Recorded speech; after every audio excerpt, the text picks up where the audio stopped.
today we'll talk about how can you save your payment methods on your Groupon app.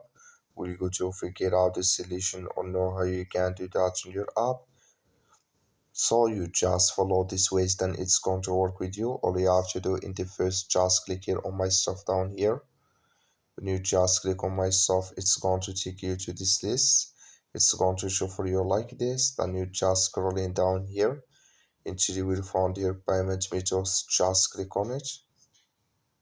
So then you click here on add card. Click here on add card details here.